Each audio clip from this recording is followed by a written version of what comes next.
Hi guys, आज हम आप लोगों के बीच में एक मनोरंजन खेल के साथ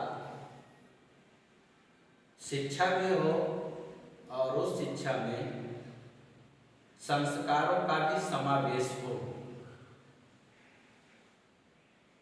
ऐसा एक नया सब्जेक्ट, एक नया विषय लेकर के आपके बीच में आए हुए हैं, जिसमें हम कुछ पहेलियों के माध्यम से आपसे जानने का प्रयास करेंगे कि आप कहां तक अपने टॉपिक पर पहुंच पाते हैं।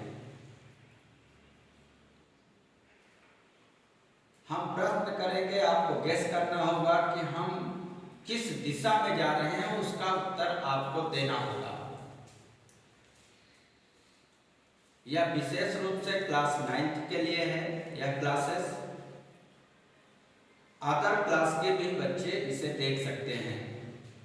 मुझे आशा है कि आपको बहुत अच्छा लगेगा और आप भी घर में बैठे बैठे काफ़ी नर्वस फील कर रहे होंगे।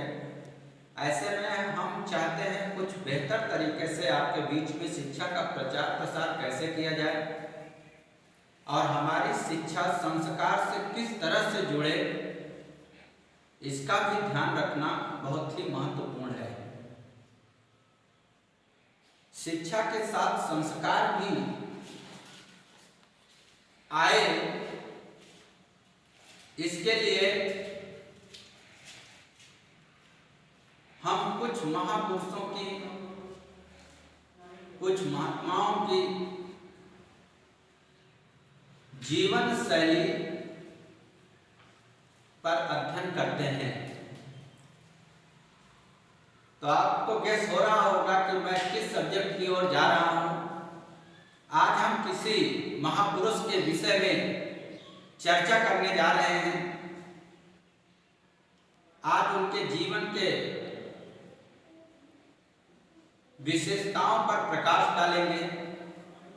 तो निश्चित रूप से आप गेस कर चुके होंगे हम किस सब्जेक्ट की बात कर रहे हैं। जी बिल्कुल सही आपने सोचा। जी हाँ, हम हिंदी विषय की बात कर रहे हैं। दूसरा क्वेश्चन, अब हिंदी विषय में हम जीवन परिचय लेने जा रहे हैं, लेकिन किसका जीवन परिचय लेंगे ये भी गेस करना है। और निश्चित रूप से आप अगर हमारे सवालों को ध्यान से सुनेंगे तो आपको बहुत ही आसानी से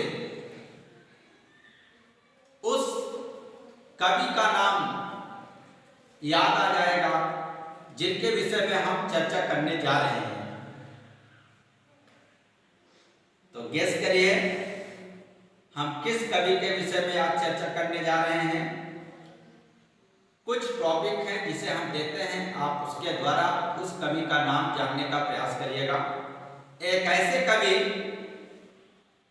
जिनका जन्म ऐसे समय में हुआ जब सामाजिक, धार्मिक, राजनैतिक कुरीतियां देश में विद्यमान थी और दूसरी ओर मुसलमान शासकों का भी आक्रमण बहुत ही तीव्र गति से था। उनकी निरंकुशता जनता को मुगल शासकों का जो दुराचार था, हनन करने की नीतियां थी, वह भी उस समय लागू थी। दूसरी तरफ समाज में फैली कुरीतियां भी अपनी चरम सीमा पर थी।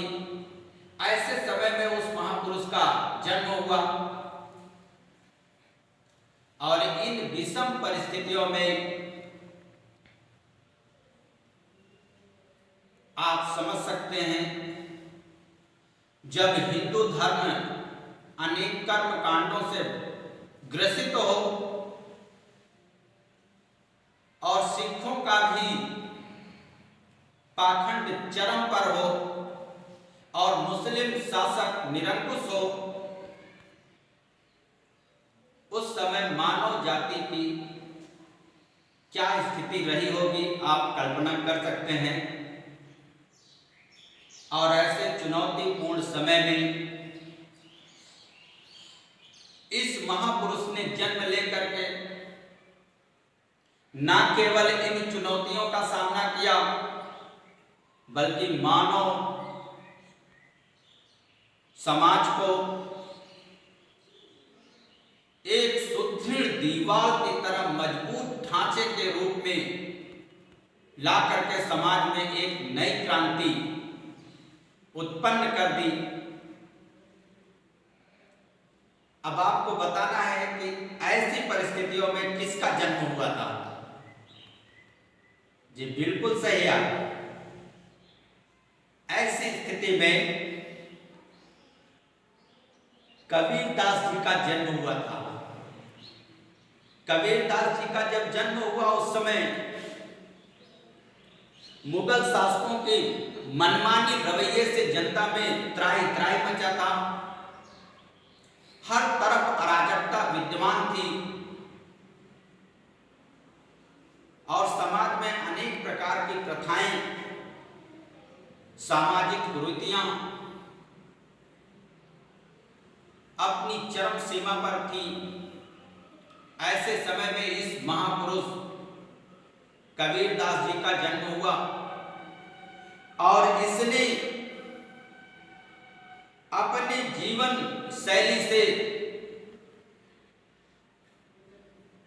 मानव समाज में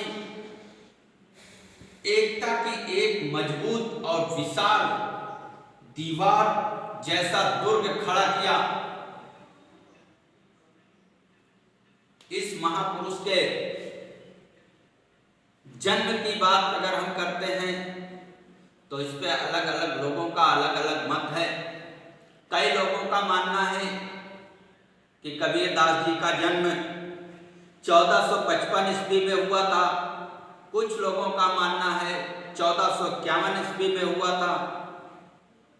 कुछ लोगों का मानना है 1456 संवत में हुआ था, जबकि अधिकांश लोगों का जो राय रहा है वह 1399 ईस्वी को पूर्णतः ज्यादा लोगों ने समर्थन किया है।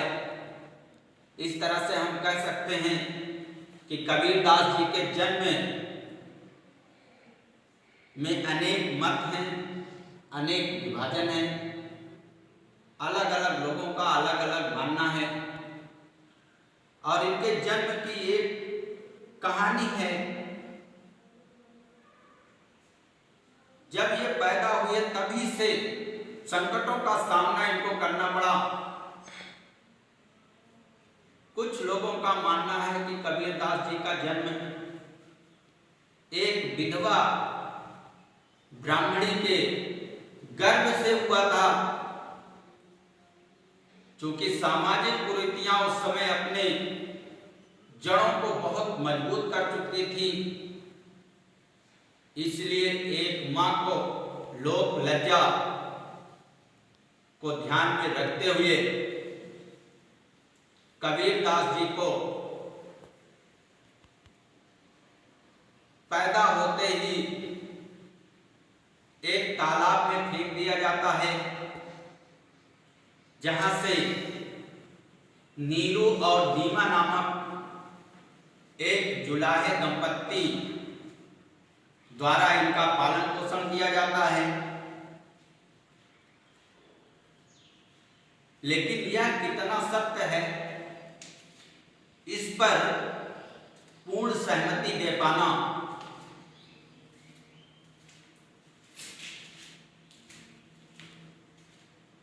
संभव नहीं है, क्योंकि अलग अलग लोगों का अलग अलग मानना है। आगे की कहानी आप समझ सकते हैं कि जिस बच्चे का जन्म हो और जन्म होते ही मां का दूध भी उसे नसीब ना हो और उसका लालन पालन एक अन्य दंपत्य जीवन द्वारा किया जाए, तो वो कैसी स्थिति रही होगी आप कल्पना कर सकते हैं। ऐसी परिस्थितियों में भी कबीरदास ने अपने मेहनत और परिश्रम के बलबूते पर न केवल मुस्लिम शासकों का जनता पर हो रहे अत्याचारों पर विरोध किया, बल्कि हिंदू धर्म में भी फैले अनेक कुरीतियों पर प्रहार करना चालू किया। और ये प्रखंड विद्वान थे, इनके अंदर एक तेजस्वी होने के सारे लक्षण विद्यमान थे। ऐसा लगता है कि मानव जाति को एक सही दिशा में ले जाने हेतु ही इनका जन्म हुआ था। और यह केवल मैं ही नहीं कह रहा हूं,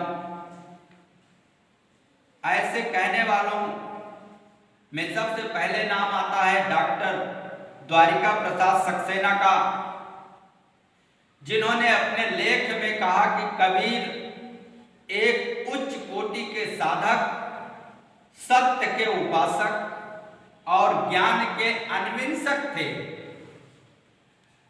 ज्ञान के शोधकर्ता, आविष्कारक, ज्ञान कहां से उत्पन्न होता है वो पैदा करने का इनके अंदर एक विशाल हुनर था। और इनके बारे में कहा गया है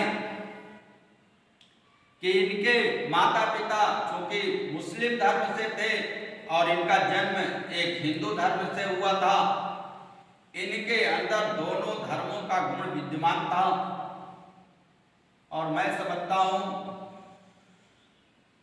यही कारण था कि इन्होंने हिंदू, मुस्लिम, सिख, ईसाई को एकता के सूत्र में पिरोने में सफल रहे और सभी धर्मों के आडंबरों को दूर करते हुए मानव जाति की एक श्रृंखला को ऊंचाइयों तक ले जाने में अपना महत्वपूर्ण सहयोग करते हुए वैवाहिक जीवन भी इनका रहा है।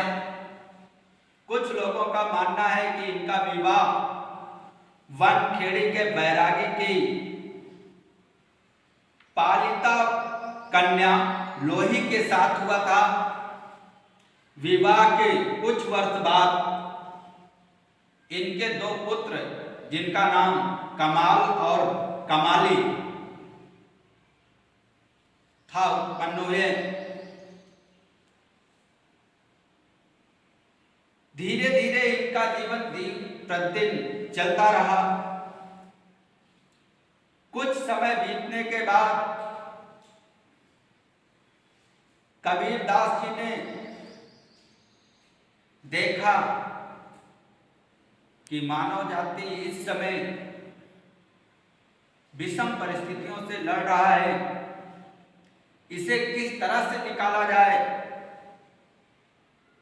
इसके लिए ये चिंतन करना चालू कर दिए। और एक बात और आपको बताते चलें, कबीरदास एक ऐसे महात्मा थे, एक ऐसे महापुरुष थे जिनके जीवन में किताबों का कोई ज्ञान नहीं था, पढ़ाई नहीं थी, किताब उनके हाथ में इस तरह से नहीं होती थी। और खुद लिखा गया है इनके विषय में, और इस चीज को कबीरदास ने स्वयं स्वीकार किया है, मसी कागज छुयो नहीं, कलम गयो नहीं हाथ। ये स्वयं कबीरदास जी ने कहा है, मसी कागज छुओ नहीं, कलम गयो नहीं हाथ। मतलब इस कागज को अर्थात पुस्तक को इन्होंने कभी भी नहीं छुआ और पेन कलम को कभी हाथ से पकड़ा नहीं। उसके बावजूद भी आज हिंदी जगत में क्लास 9th में पहला चैप्टर इनका है, जिसको आज लेकर के हम आपके बीच में बैठे हुए हैं। कल्पना कर सकते हैं कि यदि व्यक्ति के अंदर आत्मबल हो, कुछ करने की ललक हो, तो फिर सामग्रियां कोई स्थान नहीं ले पाती हैं। निश्चित रूप से उनका विकास होगा। और कबीरदास जी ने अपने गेय पदों के माध्यम से गा करके बहुत सारी रचनाओं को इन्होंने रूप दिया।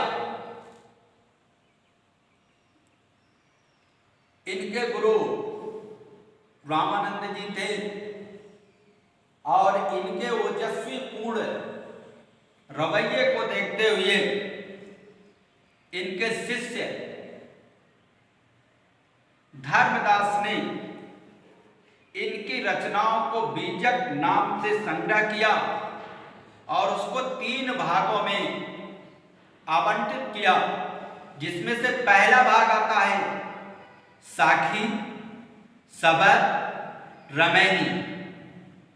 और इन्हीं 3 भागों के माध्यम से धर्मदास ने कबीरदास के सभी गेय पदों को अपनी रचनाओं के माध्यम से संग्रह किया,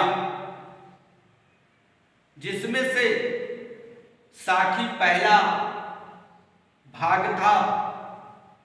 क्लास 9th में हम इसी भाग पर चर्चा करेंगे। इस भाग पर चर्चा करें इसके पहले हम बताना चाहेंगे कबीरदास की जो भाषा शैली थी वह विसंगतियों से भरा हुआ था। इनकी भाषा में मुख्य रूप से अरबी, फारसी, भोजपुरी, पंजाबी, बुंदेलखंडी, ब्रज, खड़ी बोली आदि विभिन्न भाषाओं के शब्द मिलते जुलते थे। और यही कारण था कि आचार्य रामचंद्र शुक्ल ने इनकी भाषा को सधुक्खड़ी भाषा कहा। सधुक्खड़ी का मतलब समझते हैं? अनेक भाषाओं का मिश्रण। जिस तरह से एक साधु अपने ज्ञान को लेकर के जगह जगह जाता है और अलग अलग तरीके से अलग अलग संकेतों के माध्यम से लोगों को अपने विचारों को दर्शाता है, उसी तरह से अनेक भाषाओं का मिश्रण करने की प्रक्रिया को सधुक्खड़ी भाषा कहा जाता है। और इस भाषा का नाम देने वाले आचार्य रामचंद्र शुक्ल थे। और ये मुक्तक के भी बहुत अच्छे कवि थे। इन्होंने अपनी रचनाओं के माध्यम से लोगों को जागरूक किया और मानव जाति में एक क्रांति लाई। और इनका यह कारनामा निरंतर चलता रहा। हमेशा इन्होंने आडंबरों का विरोध किया। कुछ लोगों का मानना था कि जिनका जन्म काशी में होता है, क्योंकि ये काशी में पैदा हुए थे, लोगों का मानना था कि जो व्यक्ति काशी में पैदा होता है और काशी में जिसकी मृत्यु हो जाए वो सीधे स्वर्ग जाता है। इन्होंने इसका खंडन करने मात्र के लिए ही जब इनका अंतिम समय आया तो ये काशी को छोड़ करके मगहर चले जाते हैं, जिससे लोगों का मानना है कि इस स्थान पर पहुंचने के बाद यदि व्यक्ति की मृत्यु हो जाए तो मरने के बाद वह नरक में प्रवेश कर जाता है। इसका खंडन मात्र करने के लिए ही कबीरदास काशी को छोड़ करके अंतिम समय में मगहर चले जाते हैं और यह सिद्ध करने के लिए चले जाते हैं कि मगहर में भी मृत्यु होने पर व्यक्ति स्वर्ग को जाता है। तो ये इनके जीवन का एक संक्षिप्त विवरण है, जिसको निश्चित रूप से आप किताबों के माध्यम से पढ़ेंगे तो कई बिंदुओं निकल करके आएंगी जो आपके लिए महत्वपूर्ण होगा, और मुझे पूर्ण आशा है कि आप इसको पढ़ेंगे भी और इसको लिखेंगे भी। और हमारे व्हाट्सएप नंबर यानी ईसा पब्लिक स्कूल के व्हाट्सएप नंबर 7800 80 43 71 पर सेंड करेंगे, जिससे हमारा भी उत्साह बना रहे। अगले अध्याय में हम इनकी रचनाओं को, जिनको धर्मदास ने 3 भागों में संग्रहित किया था, जिसका फर्स्ट भाग है साखी क्लास 9 फर्स्ट चैप्टर, लेकर के आपके बीच में आएंगे। तब तक आप इनके जीवन रचनाओं को एक बार किताब के माध्यम से पढ़ें, फिर उसके बाद लिखें और लिखने के बाद हमें सेंड करें। धन्यवाद।